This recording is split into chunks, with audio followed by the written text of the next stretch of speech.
যারা এখানে এসেছেন আপনারা জানেন যে তাপ প্রদাহের কারণে সারা বাংলাদেশ অস্থির এবং গত কয়েকদিন আগে দেখলাম ঝালকাঠিতে বেলা ৬টার সময় ৪১ ডিগ্রি সেলসিয়াস তাপমাত্রা, এটা বাংলাদেশের ইতিহাসের রেকর্ড। তো এখন প্রতিদিন এইরকম গরমের ভিতরে মানুষ হিট স্ট্রোক করে মারা যাচ্ছে। আল্লাহ পাক কিন্তু আমাদের সকলকে কবুল করেছেন। আরেক ভাই দোয়া চেয়েছেন, ভাইস চেয়ারম্যান পদপ্রার্থী চশমা মার্কা শেখ হুমায়ুন কবির ভাই, চাতলবার না? চাতলবারের, থ্যাংক ইউ। উনিও আপনাদের এলাকায় এখানে আসছে যে কি মেহমান, এই জন্য মেহমানকে সম্মান করবেন, এটা আমি আশা করি ইনশাল্লাহ। তো যাই হোক, আমি সবার জন্য পরে দোয়া করব, তবে যতটুকু বলতে চাই এই তীব্র গরমের মাঝে যেন আল্লাহ পাক আমাদের সকলকে হেফাজত করে, বলুন আমিন। এবং যারা ছোট বাচ্চা আছে, আপনারা জানেন মাঝারি ধরনের ছেলে এবং ছোট বাচ্চা যারা, এরা কিন্তু একটু ক্ষতিগ্রস্ত বেশি হওয়ার সম্ভাবনা রাখে গরমের কারণে। এই জন্য মা বোনদেরকে বলবো, যুবক ভাইদেরকে বলবো বেশি বেশি পানি পান করবেন। আর ছোট বাচ্চাদেরকে যদি অস্থির দেখেন, ফ্রিজ থেকে বরফ বের করে হাতুড়ির তলে রাখবেন, এটা প্রাথমিক ট্রিটমেন্ট হিসেবে অনেক উপকার করবে। এবং আপনারা সকলে বেশি পানি পান করবেন। তবে এতটুকু বলতে চাই, গরম থেকে আমাদের কিছু শিক্ষা নিতে পারি আমরা। গরম থেকে একটা শিক্ষা হলো, এই গরমটা কিন্তু সাধারণত সূর্যের তাপের গরম, বিষয়টা এরকম নয়। যখন স্বাভাবিক থেকে অস্বাভাবিক গরম ধারণ করবে, তখন আপনি হাদিস শরীফের ভাষা হলো জাহান্নাম নিঃশ্বাস ছাড়ে। জাহান্নাম কি ছাড়ে? নিঃশ্বাস ছাড়ে। যেমন করে কবরে যাওয়ার পরে জাহান্নাম থেকে একটা হাওয়া কবরে ঢুকে, আবার জান্নাত থেকে একটা প্রেমের হাওয়া কবরে ঢুকে। সুখ এবং দুঃখ দুইটাই কিন্তু কবরবাসী ফিল করে, যার কোয়ালিটি যেমন সেটা অনুভব করবে তেমন। তো সুতরাং এটা হলো জাহান্নামের নিঃশ্বাস। এত গরমের ভিতরে আপনারা যে বসে আছেন, এটা নিঃসন্দেহে অনেকে বলছেন আপনারা আমার ভক্ত, হ্যাঁ তা ঠিক আছে, কিন্তু আমরা মনে করি আমি রাসূলের পক্ষে কথা বলি। মূলত আপনারা সবাই নবীর পাগল, কথা বলেন। আমি যদি নবীর পক্ষে না থাকতাম, আমি যদি নবীর শান না গাইতাম, তাইলে কি আপনারা এভাবে কি এই মুহূর্তে এখানে এসে বসতেন না। তবে আমি আপনাদের জন্য দোয়া করি, আল্লাহ পাক যেন এই গরমের মাঝে আল্লাহ পাক যেন আপনাদের ঘামের ফোঁটার সাথে জীবনের গুনাহগুলো মাটিতে ঝরিয়ে দিয়ে, বলেন আমিন। তো জাহান্নামের আগুন তো আরো ভয়াবহ, তাই নয় কি? অনেক ভয়াবহ। এখন তো মাটির উপরে আমরা দাঁড়িয়েছি, কিন্তু সূর্যের 12 ভাগের 1 ভাগের 99 ভাগের 1 ভাগ তাপ আমরা দেখে দিচ্ছি। আর বাকি 12টা মুখ নিয়ে হাসরের মাঠে আপনার মাথার সুরমার কাঠি যত বড়, এই পরিমাণ উপরে আপনার মাথায় তাপ দিবে। আর নিচের মাটি এই সাধারণত মাটি থাকবে না, এগুলো থাকবে তামার মাটি। তামার মধ্যে সূর্যের তাপ লাগলে মানুষ অস্থির হয়ে যাবে। 50,000 বছর, কয় হাজার বছর বলছি? 50,000 বছর আপনি ওখানে দাঁড়ায় থাকবেন। আপনার গুনাহ যতটুকু হবে সেই পরিমাণ শরীর থেকে পানি ঝরবে। এই পানিটা হবে দুনিয়ার আগুনের চাইতে 70 গুণ গরম। এই পানির মধ্যে আপনারা হাবুডুবু খাবেন, আমরা হাবুডুবু খাবো। আমরা সব নবীর কাছে বলবো, এ নবী, হয়তো জান্নাতি কিংবা জাহান্নামী, আল্লাহরে বলেন না বিচারটা শুরু করতে। 50,000 বছর বিচারটাই শুরু করবে না। সব নবী বলবে আল্লাহ বিচার করবে কি করবে না, এটা আল্লাহর ব্যাপার। আমরা নিজের জান লয়ে পেরেশানিতে আছি, ইয়া নাফসি ইয়া নাফসি। হ্যাঁ, শেষ পর্যন্ত 50,000 বছর পরে যার কথার দ্বারা বিচারটা শুরু হবে, তিনি হলেন রাহমাতুল লিল আলামিন। মামলা পেন্ডিং থাকা এক জিনিস, সলিউশন হওয়া আরেক জিনিস। কথা, মামলা যেমন পেন্ডিং থাকলে শুনানি, বারবার শুনানি থাকলে অস্থির লাগে। সবাই আমরা চাই সমাধান হোক, হয়তো শেষ পর্যন্ত আমরা কি বলি, ওই তো ইয়েস অর নট একটা কিছু হোক, ঠিক কিনা বলেন? কিন্তু ওই ময়দানে যখন আল্লাহ বিচার কাজটা শুরু করবে, এখন বান্দাদের এইরকম বিপদ থেকে উত্তরণের জন্য কোন নবী কথা বলতে পারবে না। আল্লাহ সেই দিন 2টা রং ধারণ করবে, 2টা অবস্থা থাকবে আল্লাহর। একটা হলো কাহ্হার, আরেকটা হলো রহমান। যখন কাহ্হার থাকবে কেউ কথা বলতে পারবে না। আল্লাহ সেদিন হাকিম হয়ে যাবে। হাকিম কি হবে? হাকিম হবে। 1,24,000 পয়গাম্বর, কেউ উকালতি করতে পারবে না। একমাত্র আমার নবী উম্মতের পক্ষে উকিল হইয়া সুপারিশের ফাইলটা হাকিমের টেবিলে ধরবেন। আপনি বুঝতেছেন তো যে গরমের মাহফিল শোনা মানে কি? ওই আসল জায়গার কি হচ্ছে? বন্দোবস্ত হচ্ছে, লাইন ক্লিয়ার হচ্ছে। বলতে পারবেন ইয়া রাসূলুল্লাহ, আমরা গরমের মধ্যে বসে আপনার শাফাআতের ওয়াজ শুনছিলাম। আরে হাদিস শরীফে দেখলাম এক বান্দাকে বলবে, এই দুজকে যা। এ দুজকে যাইতেছে, ফেরেশতা টানতেছে, একটু পরে পরে গাটটা ফিরায় আল্লাহর দিকে তাকায়। ফেরেশতারা কয় আল্লাহ হুকুম দিয়েছে তোমাকে দুজকে নিয়ে যাওয়ার জন্য, তুমি বারবার পিছনে তাকাও কেন? তখন সে বলে দুনিয়াতে পাপ কাজ করছি, কিন্তু এক সময় চিন্তা করছি আল্লাহ তো রহমান, তো আজকে দুজকে যাইতেছি, তারপরও তো যাওয়ার গেটে ঢোকার আগ পর্যন্ত ওইটাই মনে করবো যে আল্লাহ রহমান। আল্লাহ কয় এই ফেরেশতারা বান্দাটারে গোরা জান্নাত দিয়ে দেয়। আমি কি বোঝাতে পারতেছি আপনাকে? এই বিষয়গুলো যদি পেতে চান, এই রহমতটা যদি পেতে চান, এই জায়গাটাকে ঠিক করতে হবে। একটা আছে এই আর এই জায়গা দিয়ে এলেমের চর্চা হয়, আর এই জায়গা দিয়ে আধ্যাত্মিকতার চর্চা হয়, এই জায়গা দিয়ে। তো সুতরাং আপনার এই জায়গাটা যদি ঠিক রাখেন, কলব যদি ঠিক রাখেন, খুব গুরুত্বপূর্ণ। আল্লাহ পাক কারোর চেহারার দিকে তাকায় না, কারোর ড্রেসের দিকে তাকায় না, আল্লাহ তাকায় মানুষের অন্তরের দিকে। অন্তর যদি ঠিক থাকে, কবরে যাওয়ার পরে আপনার লাশের মাঝে পচন ধরবে না। আর অন্তর যদি ঠিক না থাকে, বাঁশ পচার আগে আপনার লাশ পচে যাবে। তো সুতরাং এই দিলটা ঠিক রাখতে হবে। এখন দেখেন, এখানে আমার কাছে আপেল আসছে, মালটা আসছে, আঙ্গুর ফল আসছে, এগুলো যখন খাবো, খাইলে গায়ে বল হয়, ফল খেলে গায়ে বল হয়, এই চামড়া স্কিন চেঞ্জ হয়, সুন্দর হয় এবং শরীরে শক্তি হয়। কিন্তু ফল খেলে, ভাত খেলে শরীর শক্তি হয়, কিন্তু এই কলবের একটা খাদ্য আছে, গিজাউল কলবে যিকরুল্লাহ। কলবের খাদ্য হলো আমার আল্লাহ পাকের জিকির। তো দৈনিক 3 বেলা না খেলে মাথা ঠিক থাকে না, তো ওই দিকটা যে কলব মরে যাচ্ছে জিকির না করতে করতে, সেই দিকে তো খেয়াল থাকে না। এই জন্য ওই কলবের চর্চা কিভাবে করতে হয়, কলবকে কিভাবে শুদ্ধ করতে হয়, কলবকে কিভাবে পরিচ্ছন্ন রাখতে হয়, এই পরিচ্ছন্নতার সিলেবাস নেওয়ার জন্যই মূলত এই শঙ্করাদহে নূরে মদিনা সুন্নি যুব সংঘের উদ্যোগের আজকে নূরে মদিনা না নূরের আলো, নূর নবী সাল্লাল্লাহু আলাইহি সাল্লাম সুন্নি যুব সংঘের এই মাহফিলটা সাজানো হয়েছে। পচা বীজ মাটিতে লাগালে গাছ উঠে না, পচা বীজ মাটিতে লাগালে গাছ উঠে না, ভালো বীজ লাগাতে হয়। ইন্নাকা লা তাজনি মিনা শাওকিল ইনাব, আঙ্গুরের গাছ থেকে কাঁঠালের আশা করা যায় না। মাটির উপরে থাইকা নবীর বিরুদ্ধে কথা বইলা, মাটির উপরে থাইকা ওলি আল্লাহর বিরুদ্ধে কথা বইলা, মাটির উপরে থাইকা কোরআনের বিরুদ্ধে কথা বইলা, মাটির উপরে থাইকা মা বাবার বুকে লাথি মাইরা, মাটির উপরে থাইকা সুদ খাইয়া, মাটির উপরে থাইকা ঘুষ খাইয়া, মাটির উপরে থাইকা দুর্নীতি কইরা, মাটির উপরে থাইকা জঙ্গিবাদিতা কইরা, মাটির উপরে থাইকা দুর্নীতি কইরা, মানুষ খুন কইরা, মানুষ গুম কইরা, মানুষকে ঠকাইয়া, হক মাইরা খাইয়া, মাটির নিচে যাইয়া জান্নাতের গালি ছাড় আশা করা যায় না। হক করে বলেন, ঠিক করে বলেন। তাকবীর, নারায়ে রিসালাত, সুন্নি নেতা, সুন্নি নেতা জিন্দাবাদ, সুন্নি নেতা, সুন্নি নেতা জিন্দাবাদ, জিন্দাবাদ। কথা পরিষ্কার, এই জমিনের থেকেই আপনাকে আল্লাহ চিনতে হবে, এই জমিনের থেকেই আপনাকে রাসূল চিনতে হবে। আপনি যদি মনে করেন যে কবরে যাওয়ার পর আপনি পার পেয়ে যাবেন নবীর বিরোধিতা করে, কাজ হবে না। হাসরের ময়দানে পার পেয়ে যাবেন, কাজ হবে না।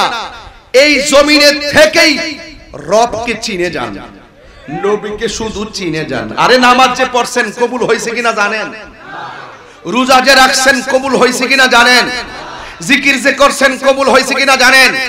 নামাজের গ্যারান্টি কার্ড নাই, ওয়ারেন্টি কার্ড নাই, নামাজ কবুলের গ্যারান্টি কার্ড নাই, রোজা কবুলের গ্যারান্টি কার্ড আমার হাতে নাই, হজ কবুলের গ্যারান্টি কার্ড আমার হাতে নাই, জিকির কবুলের গ্যারান্টি কার্ড আমার কাছে নাই। তাইলে কবরে কি জবাব দিবেন? হাসরে কি নিয়ে উঠবেন? হ্যাঁ হ্যাঁ, আমার গ্যারান্টি কার্ড নাই, কিন্তু একটা গ্যারান্টি কার্ড, একটা ওয়ারেন্টি কার্ড আমাদের আছে। শঙ্করদবাসী, আমার হরিপুরবাসী, যত জায়গা থেকে হরিপুরের বাসী, ধনখুরার বাসী, যত জায়গা থেকে মানুষ এসেছেন, একটা ওয়ারেন্টি কার্ড আছে, আমরা নবীকে জানের চাইতে বেশি ভালোবাসি। এটা নিয়ে উঠবো, এটা নিয়ে উঠবো। ও যে বান্দারে বলছে দুজকে যা, আমলের ঘাটতি, যেই মাত্র ঘাটটা ফিরে আল্লাহ তুমি তো রহমান, দুজকে যাই অসুবিধা নাই, তোমাকে রহমান হিসেবে জানি, আর নবীকে উম্মতের কান্ডার হিসেবে মানি। সুবহানাল্লাহ। আল্লাহ বলবে ঘাটটা ফিরাই দেয়, আর ফিরায় বাস গার ফিরাই দিয়া জান্নাতে পৌঁছাইয়ে দিবে। যুবক ভাইরা আমার বলছিলাম ওসিলার দ্বারা মানুষ পার হয়ে যাবে।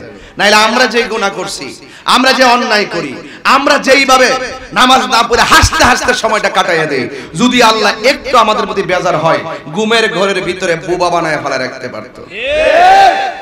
আমরা যে জুম্মার নামাজটা ছেড়ে দেই, ইচ্ছা করলে আল্লাহ পাক আমাদেরকে প্যারালাইসিস করে ফেলে রাখতে পারত। প্রতি ওয়াক্তে নামাজের জন্য এক একটা আঙ্গুল অসল করতে পারত। এরপর আল্লাহ খাওয়াইতেছে কেন? ওয়া হুয়াল গাফুরুল ওয়াদুদ, he is the forgiving and loving. তিনি প্রেমময়, তিনি ক্ষমাশীল, he is the first class open and secret. তিনি ছিলেন, তিনি আছেন, তিনি সুখ দুঃখ সবকিছু দেওয়ার মালিক। There is not but Allah, he is almighty and creator. তিনি সৃষ্টিকর্তা। আর আমি 1 কোটি টাকা খরচ করে একটা বিল্ডিং বানাবো, বানানোর পর টাইলস লাগানোর পর আমি কি এটা হাতুড়ি দিয়ে ভেঙে ফেলবো? কেন ভাঙবো না? এত টাকা খরচ করে মায়া করে শখ করে কি টাইলস টিলস লাগাইছি, আমি কি ভেঙে ফেলবো? আর এর চাইতে আল্লাহ কোটি গুণ মায়া করে আপনাকে বানাইছে। সেই মায়ার বান্দা দুজুকে যায়, আল্লাহকে চায়। আল্লাহ বলেন বান্দা তোর চেহারাটারে আমার হাত দিয়ে বানাইছি। দেখেন না মনির ভাই থেকে শুরু করে কতজনের চেহারা কি always nice face, amazing figure and fighter, everybody actually অনেক নাইস লাগতেছে। আমি ইংলিশ পারি না, তারপর চেষ্টাগুলো অনেক পারি। হ্যাঁ, নাও হতে পারে, মাফ করে দিয়েন।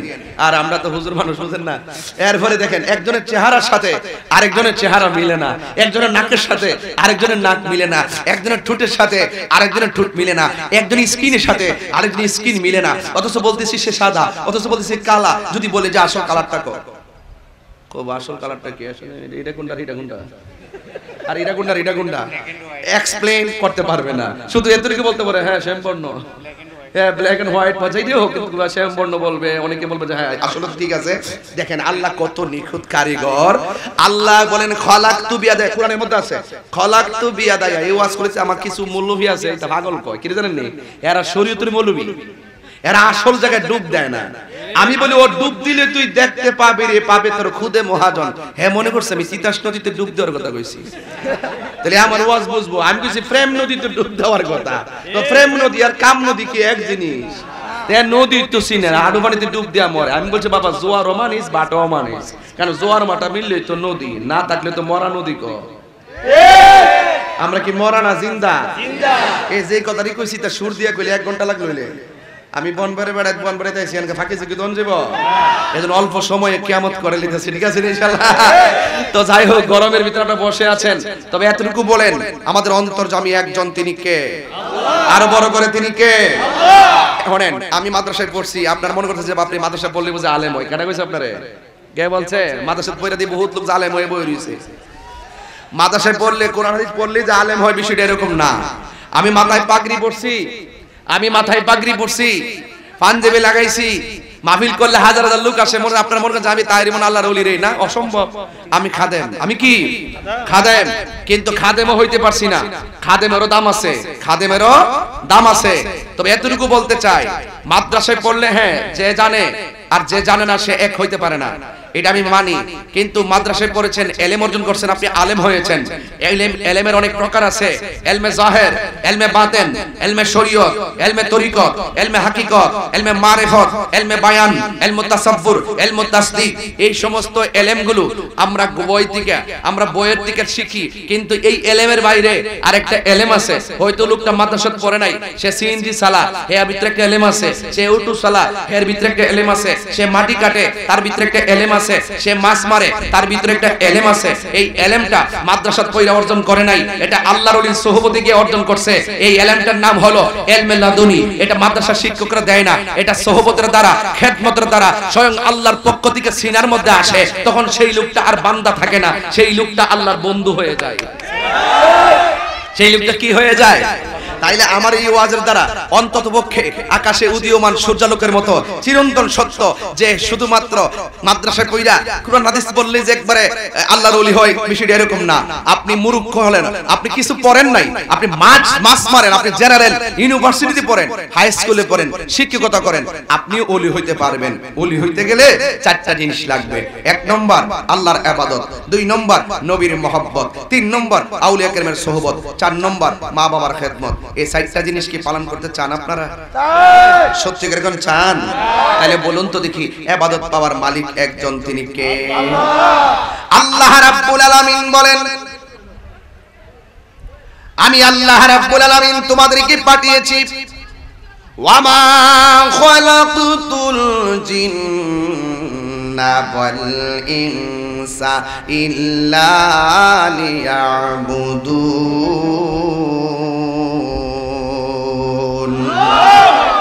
আল্লাহ রাব্বুল আলামিন বলেন আমি মানুষ এবং জিন জাতিকে সৃষ্টি করেছি একমাত্র আমি আল্লাহর গোলামি করার জন্য। এই জন্য যুবক ভাইয়েরা আমার, আমি বলেছি ওলি আল্লাহ হতে গেলে 4টা গলার মালা বানাতে হবে। 1 নম্বর হলো আল্লাহর ইবাদত। এই ইবাদতটা কবুল হওয়ার জন্য একটা শর্ত আছে, এই শর্তটা হলো নবীর মহব্বত। কথা বলেন ঠিক কিনা?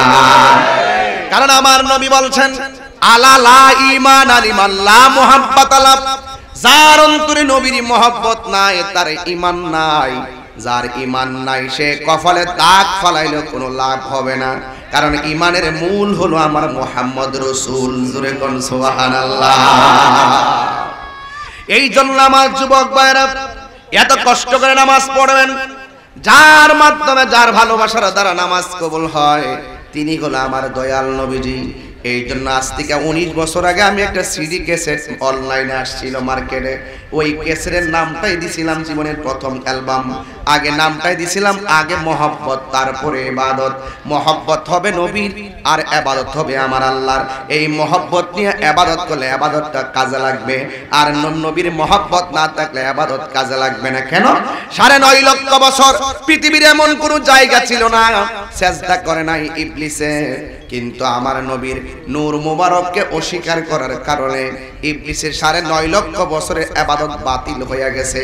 কারণ একটাই কারণ, আল্লাহ রাব্বুল আলামিন বলেন তুই বের হয়ে যা নাফরমান, তুই পাপিষ্ঠ, তুই কাফের অন্তর্ভুক্ত। এই জন্য আল্লাহ মানা নবী মানা নয়, নবী মানলেই আল্লাহ মানা হয়। একদম সহজ সমীকরণ। যুগে যুগে যেই উম্মতের আমলে নবীগণ এসেছেন ওই নবীকে সেই উম্মতে মানা হলো ফরজ। কারণ আল্লাহকে আমরা দেখি নাই, আল্লাহ যে একজন আছে বিশ্বাস করেছি নবীর কথার দ্বারা। কথা বলেন ঠিক কিনা? এই জন্য আমার নবী হলো আল্লাহ দেখার আয়না, আমার নবী হলো আল্লাহর সাক্ষী। এই জন্য হাসরের ময়দান যেদিন কায়েম হবে ওই কঠিন মুসিবতের সময় আমার নবীর আল্লাহ ডাক দিবে, দিয়া বলবো ও বন্ধু আপনার উম্মতের পক্ষে আপনি সাক্ষী দেন। আর সাক্ষী তো তাকে দিতে পারে, কোডের মধ্যে গেলে সাক্ষী দিতে 2টা শর্ত। 1 নম্বর চোখে দেখতে হবে, 2 নম্বর কানে শুনতে হবে। এদের সাক্ষীটা গ্রহণযোগ্য। ঘটনা ঘটছে হরিণ বের বাড়িতে ঘুমাই রইছেন, আপনি বলেন আমি সাক্ষী, কাজ হবে না, কারণ আপনাকে দেখতে হবে। এই জন্য যুবক ভাইয়েরা আমার, নবী আমাদেরকে দেখে, নবী আমাদেরকে দেখার ক্ষমতা আছে না নাই?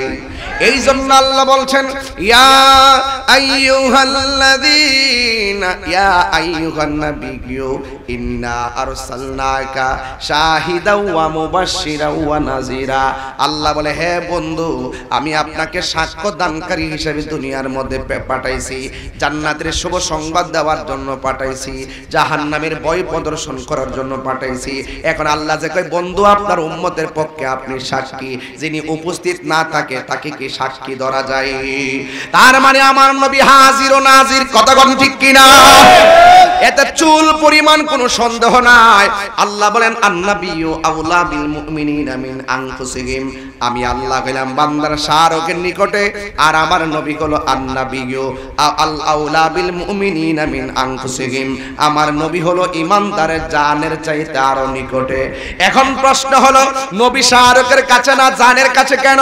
আরে নবী জানের কাছে এই জন্য বানাইছে, আজরাইল যখন জানটাকে নেওয়ার জন্য আসবে আমার নবী ঈমানদারের চোখের সামনে বসে থাকবেন। জোরে কন্যা সুবহানাল্লাহ। এই জন্য আমার ভাইয়েরা নবী হলো ঈমানের জান। কথা বলেন ঠিক কিনা? ওই নবীকে যদি ভালোবাসার মতো বাসতে পারেন, আমার নবী আপনার নবী বলেন ওই কঠিন মুসিবতে যখন মানুষ, আজকেও কিন্তু আমি একটা লাশ দেখে এসেছি, শফিক ভাইয়ের লাশটা যখন দেখছি দেখলাম যেন মুচকি হাসতেছে, চেহারাটা একবারে হলুদ হলুদ ভাব হয়ে রয়েছে। তখন আমি মসজিদের মধ্যে ওই জানাজার মাঠে জিগাইলাম দেখেন চেহারা কত সুন্দর। ওই হাদিসের সঙ্গে আমার মিলে গেছে। আল্লাহর হাবিব বলেছেন একটা মানুষ মারা যাওয়ার পরে যখন দেখবা তার চেহারাটা হলুদ হলুদ ভাব দেখা যায়, আর কপালটা ঘামতেছে, মনে রাখবা ওই মানুষটা মরণের সময় আমি নবীর দিদারের মাধ্যমে মরণ হয়েছি। ওই নবীর দিদার আমরা চাই কি চাই না? নবীর দিদার যদি চান, নবীকে ভালোবাসার দরকার আছে না নাই? ও যুবক, ও যুবক, শঙ্কর দহরা বাবা, কি দিয়া নবী চিনাবো? হাসরের ময়দান যেদিন কায়েম হয়ে যাবে, ওই কঠিন মুসিবতের সময় আমার নবী, আপনার নবী রহমাতুল লিল আলামিন আমাদের পক্ষে দাঁড়িয়ে যাবেন। আল্লাহ বললেন ইয়াউমা তাবিয়াদ্দু বুজুহু ওয়া তাসওয়াদ্দু বুজুহ, হাসরের ময়দান যেদিন কায়েম হবে, কাহারো চেহারা নূরে আলোকিত হয়ে যাবে, আবার কাহারো চেহারা অন্ধকার হয়ে যাবে। আল্লাহ বলেন ওয়াত্তাকু ইয়াউমাল লা তাজজি নাফসুন আন নাফসিন শাইআ, আল্লাহ বলে তোমরা আমি আল্লাহকে ভয় করো। হাসরের ময়দানে কেউ কাহারো কোনো উপকারে আসবে না, কাহারো কাছ থেকে শাফাআত গ্রহণ করা হবে না, কাহারো কাছ থেকে কোনো বিনিময় গ্রহণ করা হবে না, এবং কাহারো উপরে চুল পরিমাণ জুলুম করা হবে না। আপনারা জবান খুলে কোন ইজ্জতের মালিক কে? ওই হাসরের ময়দানে কাহারো চেহারা কালো হয়ে যাবে। এখন বলবেন হুজুর চেহারা কালো হবে কার? যারা নবীর বিরুদ্ধে কথা বলে তাদের চেহারা কালো হয়ে যাবে, যারা আল্লাহর সঙ্গে নাফরমানি করবে তাদের চেহারা কালো হয়ে যাবে, যারা ইচ্ছা করে নামাজ ছেড়ে দিবে তাদের চেহারা কালো হয়ে যাবে, যারা মা বাবার বুকের মধ্যে লাথি মারবে তাদের চেহারা কালো। কথা বল না কেন? যারা মানুষের হক মেরে খায় তাদের চেহারা কালো হয়ে যাবে। এই জন্য আমার যুবক ভাইয়েরা পায়ের মধ্যে হাত দিয়ে বলে দিয়ে যায়, এখন প্রশ্ন করবেন তাহিরি হুজুর কার চেহারাটা আলোকিত হবে? যারা নবীকে জানের চাইতে ভালোবাসে তাদের চেহারাটা আলোকিত হয়ে যাবে, যারা মা বাবার খেদমত করে তাদের চেহারাটা আলোকিত হয়ে যাবে, যারা পর্দা করে চলে তাদের চেহারা আলোকিত হয়ে যাবে, যারা ওলি আল্লাহকে ভালোবাসে তাদের চেহারা আলোকিত হয়ে যাবে। আর যদি ভালো না বাসেন, ওই দিন আপনি আমি নাফসি নাফসি বলে কান্না করব। সেই দিন আমার আল্লাহ রাব্বুল আলামিন যাররা যাররা পরিমাণ হিসাব নিবে।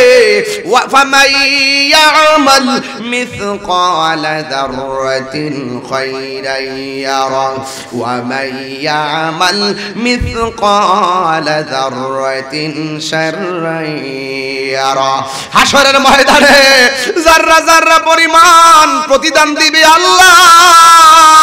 ও আল্লাহ, এত উপরে সূর্য গায়ের চামড়ায় লাগতেছে, আমরা গামতেছি, অনেক ভয় লাগতেছে, এর চাইতে গরম হলে কি অবস্থা হবে? উপরে পর্দা টানায়ও বাঁচতে পারতেছি না। ও আল্লাহ, হাসরের ময়দানের এত আযাব আমরা সইব কেমনে? আল্লাহ কিচ্ছু চাই না, তোমার কাছে আজকে শঙ্কর দহ থেকে একটাই চাই, হাসরের ময়দানে আমাদের মাথার উপরে আরশে আজিমের ছায়া দিয়ে দিও।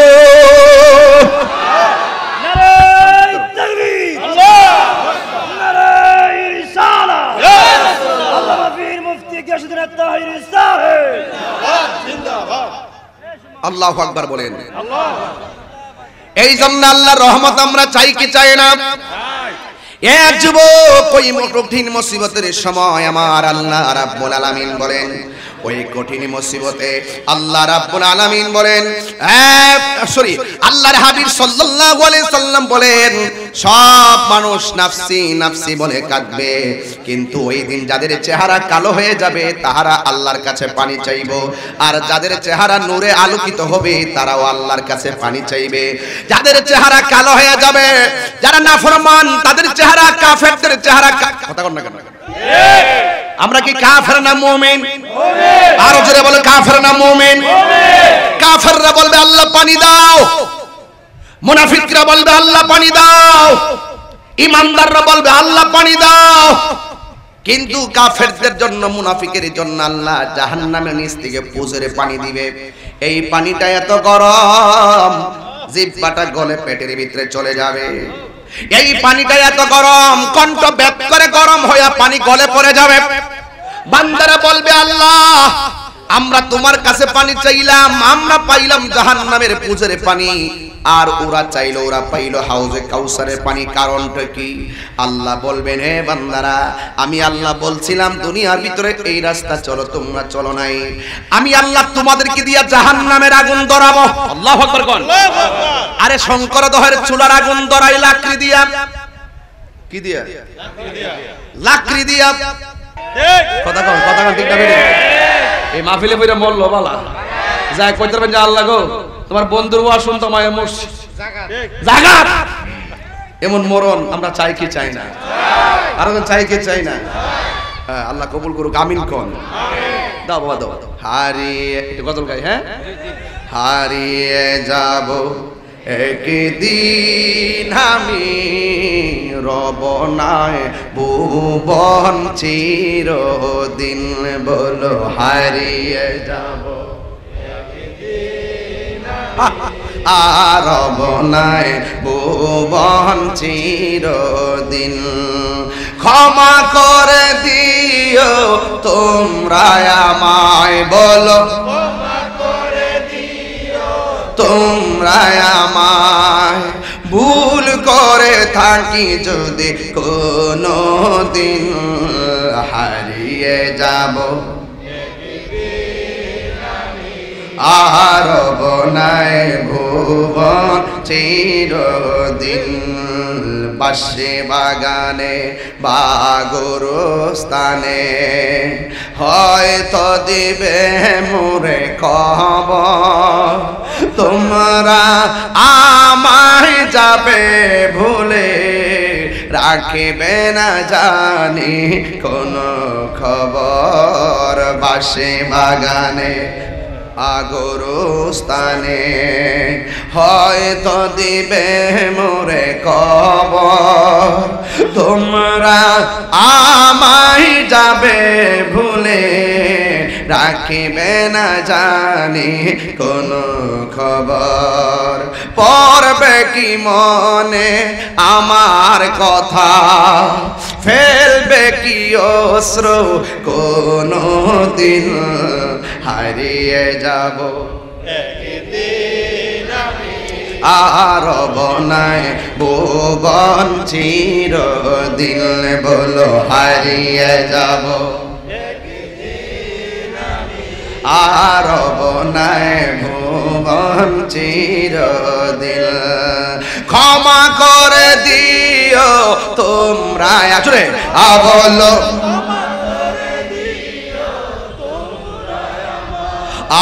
ভুল করে তাকে যদি কোনো দিন। হারিয়ে যাব রব নাই ভুবন চিরদিন। জোরে জোরে কি আল্লাহু আকবার বলা যাবে না? হায় রে ও আমার শঙ্কর দহের বন্ধু, হরিণ বেরের বাবা। এবার আল্লাহ বলেন ওয়াকুদুহান নাস ওয়াল হিজারা, আমি আল্লাহ জাহান্নামের আগুন ধরাবো মানুষ দিয়া, মানুষ দিয়া। এই মানুষটা যদি আল্লাহ আমারে বানাই কি উপায় হবে আমার? এই মানুষটা যদি আপনারে বানাই কি উপায় হবে আপনার? ওই বান্দারা বলবে আল্লাহ তুমি আমরারে জাহান্নামের পুজোরে পানি দিছো। আল্লাহ বলবে তোমরা আমার সঙ্গে নাফরমানি করেছো। আল্লাহ তাদেরকে কেন হাউজে কাউসারের পানি দিলা? কই এই বান্দাগুলো আমি আল্লাহর প্রেমে দিওয়ানা ছিল, দিওয়ানা দিওয়ানা। আমি আল্লাহর প্রেমে তারা পাগল ছিল, আমার নবীর প্রেমে তারা পাগল ছিল। রমজানে না খাইয়া আমি আল্লাহরে সন্তুষ্ট করেছে, রমজানে দিনের বেলা পানি পান না কইরা আমি আল্লাহর সন্তুষ্টি কামনা করেছে। এই জন্য ওরা দুনিয়াতে তৃষ্ণার্ত ছিল। আমি আল্লাহ রাব্বুল আলামিন তাদের জন্য হাউজে কাউসারের পানি রেখে দিয়েছি। হাউজে কাউসারের পানির রংটা হলো দুধের চাইতে সাদা, বরফের চাইতে স্বচ্ছ, মধুর চাইতে মিষ্টি। ওই হাউজে কাউসার নদীর নিচের মাটিগুলো আল্লাহ বানাইছে মেশকা আম্বর দিয়া। ওই নদীর দুইটা পার বানাইছে আমার আল্লাহ স্বর্ণ দিয়া, আর ওই নদীর ঢেউগুলা বানাইছে আমার আল্লাহ মণি মুক্তা দিয়া। ওই পানির গুণাগুণটা হলো এই পানিটা যদি কেউ 1 ফুট কিছুটা পান করে জিন্দেগিতে আর পানি তার পানি তৃষ্ণা লাগবে না। এই পানির স্বাদ হইল মধুর চাইতে মিষ্টি। জোরে জোরে কি সুবহানাল্লাহ বলা যাবে না? এই পানিটা আল্লাহ ইমানদারদেরকে পান করাবে। আমার আল্লাহর হাবিব পরে হাসরের ময়দানে সব সমুদ্রের মধ্যে ঘুরবে, আর 7 প্রকারের মানুষকে আমার আল্লাহ আরশে আজিমের নিচে ছায়া দান করবে। জোরে কন্যা সুবহানাল্লাহ। কয় শ্রেণী বললাম? এক শ্রেণী হলো আদেল, মানে ন্যায় বিচারক। সমাজের মধ্যে যারা ন্যায় বিচার করে এদেরকে টেনে টেনে আরশে আজিমের নিচে ছায়া দিবে। 2 নম্বর হলো যারা দানশীল ব্যক্তি, এদেরকে আমার আল্লাহ আরশে আজিমের নিচে ছায়া দিবে।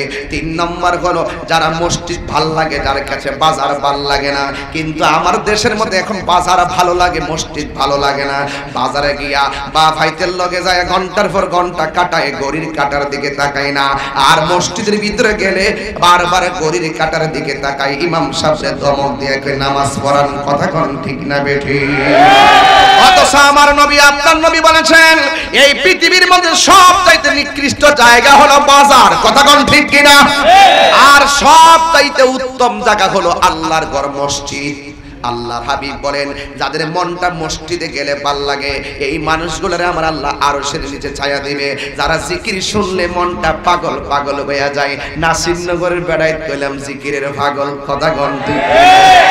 তাহিরি জিকির করে দিকে তাহিরিরে মাজার পূজারি কয়, তাহিরি জিকির করে দিকে তাহিরিরে বন্ড কয়। তাহিরিকে যারা বন্ড বলে এদের কথা শুনে দ্বন্দ্ব করার টাইম নাই। তাহিরি পাগল নিয়ে নাচতেছে, পাগল নিয়ে নাচতে থাকবে। পাগল আছে দিকে দুনিয়া এখনো খাড়া আছে। কথা কোন ঠিক কিনা? মনসুর হাল্লাস নবীর প্রেমে পাগল, ওয়াস আল কারনি নবীর প্রেমে পাগল, বাবা শাহজালাল নবীর প্রেমে পাগল, শাহপরান নবীর প্রেমে পাগল, আমানুর শাহ নবীর প্রেমে পাগল, গরিবুল্লাহ শাহ নবীর পাগল, মিসকিন শাহ নবীর পাগল, বাইজিদ মুস্তামি নবীর পাগল, গোলাপ শাহ নবীর পাগল, শাহ আলী বুগদাদি নবীর পাগল। হাত তুলে বলুন ঠিক কি না বলেন?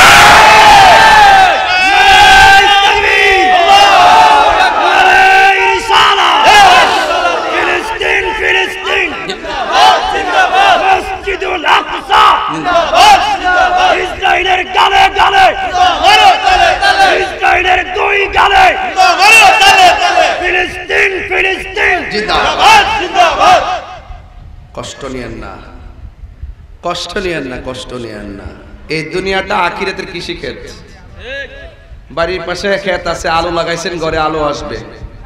ধান লাগাইলে ধান আসবে। কিছু যদি না লাগান ভুট্টা আসবে। ঠিক কিনা? ঠিক বলে ঠিক কেমনে? কিছু না লাগাইলে আবার ভুট্টা আইব কেমনে? এইটা কি তা কইল রে বাবা? বাবা বুঝা ঠিক ক। এ ফুট বুঝা ঠিক কস না, রেকর্ড হইতাছে তো ফুট। আমি কইছি কিছু যদি না লাগা কি তা ভুট্টা আইব? কহ ঠিক বল। আর হিদিন এক মাহফিলে যায় কইছি ভুট্টা লাগাইলে টমেটো আইব। কহ টমেটো।